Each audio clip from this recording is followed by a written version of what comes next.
Oh, what do you know? This is Rabbit of ScrubLeet Academy, and we are dealing with some archetypes today. Update 58. Changes all around. And we have 3 new archetypes for this new update. Blightcaster, Dark Hunter, Acolyte of the Skin. What are they about? Disclaimer time. First things first, this video is not about damage, calcs, optimization, or any of that crap. This is about cool factor alone. Are these interesting archetypes? Do they seize my goddamned attention? Do they make me want to tell SSG, take all of my money?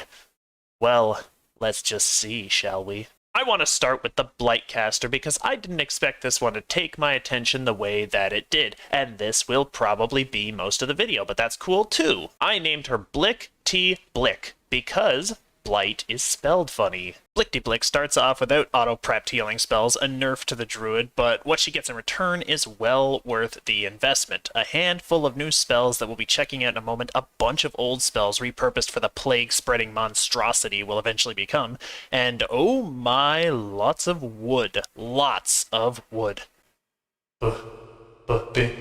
Bigger. Thorn Strike, Thorn Blade, Thorn Lance. That one will be fun later. This ought to be interesting. I power level Blick D through to 30 because I don't want materials getting in the way of my wood. Let's see the new forms first. Best place to show off some forms? The Canyon of the Eternal Sun, of course, because reasons. You know where it is, I know where it is, everybody loves the Canyon of the Eternal Sun, so let's go there. In this version, you get to transform into a couple of wolf skins, or a couple of bark skins pretty much, and some bees on the side. This is the Blighted Wolf form.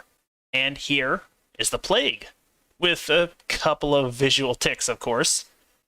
Hive Keeper, Hive Master, Thornkin, Thorn Knight. I'll let you decide which one looks the best, but you want my honest take? Blighted Wolf, followed by Hive Master. Everything else is just a toy, and I could make those effects with a bark skin pot. Spell time, I don't need to test things on enemies with this one. The wall will do just fine. First things first, Thorn Strike. Pew! Hey, that's pretty cool, actually. The shatter animation isn't all that bad. Pretty sure that's how Splinter Bolt works, but it's neat. Just needs a cooldown of half a second, then you can just rapid fire them. Pew pew pew!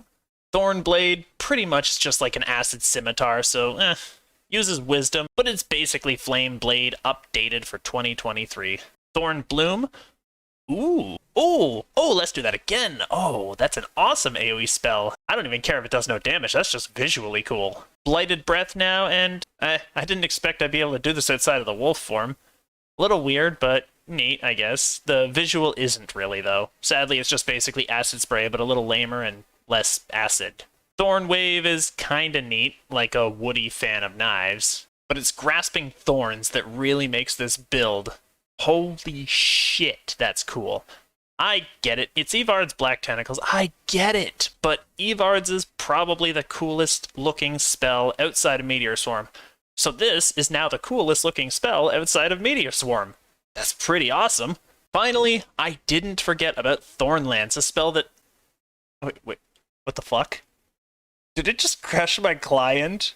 I tried again, and it did it again. I did manage to get this one instance where I could show it off, so enjoy, because... Yep, there we go. It's badass, but just too much wood for the world to handle. All in all, very excited for this one. I already have a life plan for the Blightcaster, and it will be a Blightcaster. The wolf might be interesting, but it's not going to play any different from Winterwolf, sadly.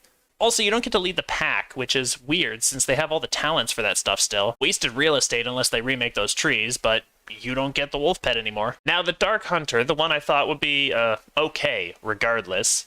It gets very few changes from Ranger, but they are pretty marked. First, it gets to select from 6 favorite enemies. Just 6, no more. They're generally good favorite enemies, but it's kind of a neutering of the mechanic, really. Now, I get it. Rangers only get to select 5 enemies anyway, so what's the big deal? Well, the big deal is there's not really a huge choice at this point.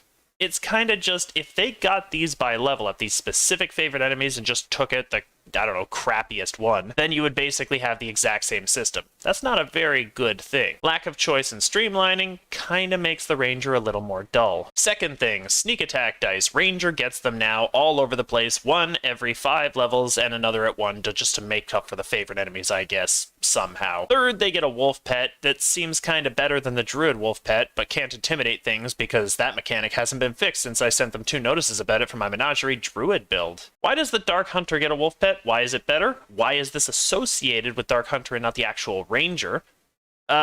Because reasons. Fourth, they get Assassinate that requires melee weapons, which basically is Rogue. Fifth, they get medium armor proficiency. Why? I don't know. Probably because Barbarian or some shit. But unlike Barbarian, they take 50% of trap damage and medium armor with the right core, which kind of, I think, overvalues medium armor to some extent. That's kind of the point to not being able to take it, is that you don't get evasion. Sixth, they get curative admixtures instead of cure spells. Well, I audibly sighed when I noticed it got Accelerate for free on Level Up, because potion mechanics are the worst sort of horrible in DDO, and that kind of seems where they're going with this. Alrighty, I'm going to go on a bit of a rant here, so stay with me. I think it's interesting that Dark Hunter gets to trap. It gets to do Disable Device and lockpicking. But Ranger should already get that as they level up. Ranger should already get sneak attack dice as they level up. Ranger should already be able to assassinate. Really, what this tree comes down to me, as I look at it, is a combination of Ninja Spy, Deepwood Stalker, and Assassin.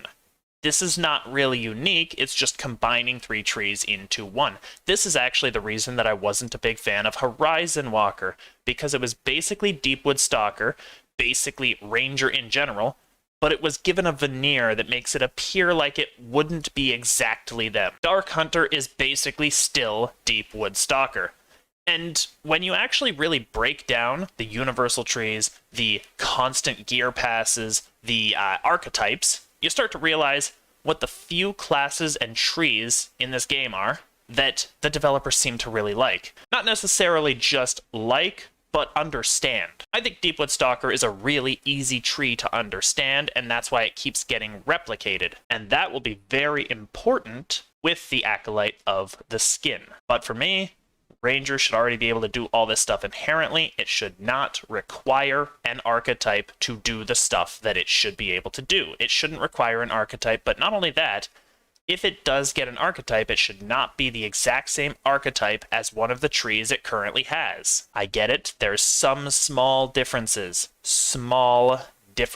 between this and Deepwood Stalker, but they are not differences you're going to exploit. Nobody cares about the pet except as a door opener. Nobody needs the Assassinate, especially as a melee, because you already have Tempest and Deepwood Stalker that can support melee damage, and very, very well at that. And disabling traps and lockpicking are things that are interesting, but that if they were part of Ranger would actually make the class better, not just one archetype that will, in my opinion, be flavor of the month. So I had to test out a couple of these abilities anyway, just to give me some information about all of this bullshit that I'm spewing, because let's be real, if you like this tree, I'm wrong. If you don't like this tree, I'm totally right. Isn't that how it works? For the most part, they don't look anything good, but I thought the traps were particularly egregious, so watch this.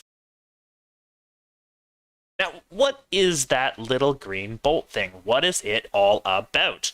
I don't know. I don't understand what this has to do with the Deepwood Stalker, which is what this tree is, let's be real. Is it a magic tree?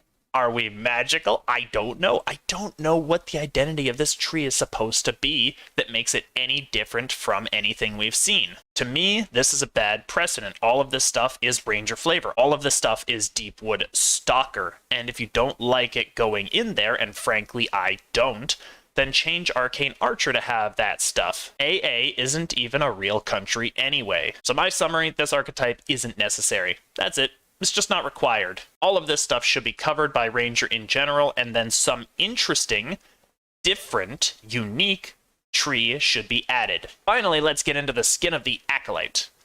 Wait, that's not what it is? Oh, Acolyte of the Skin, my lawyers are advising me to call it. Alrighty, let's jazz this up a bit. Carbon copy of Fiend Pact. Oh, true Fiend Pact. Oh.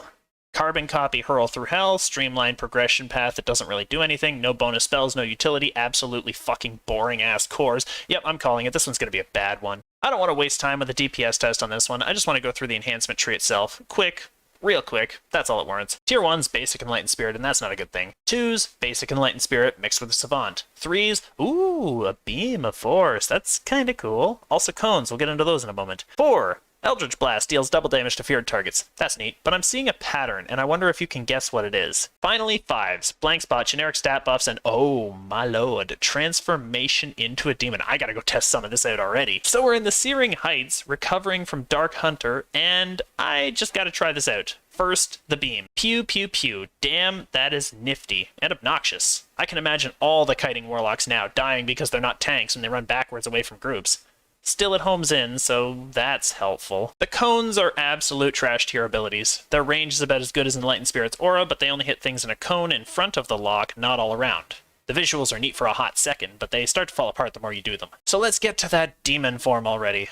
Oh, it's got a maximum 1/3 uptime and requires Warlock levels to have more time. Why is it not just a transformation permanently? Whatever, at least it'll look cool. Am I gonna be a fucking Glabrazu? A big-ass, pun intended, Hezru? A spastic Dragloth? That would work with the visuals in this tree, honestly. What is this? No. Absolutely not. Really? Really? Really? Yeah, sure, the armor's cool. Let's introduce that as an armor set. But, no! No! Make me a demon. I just.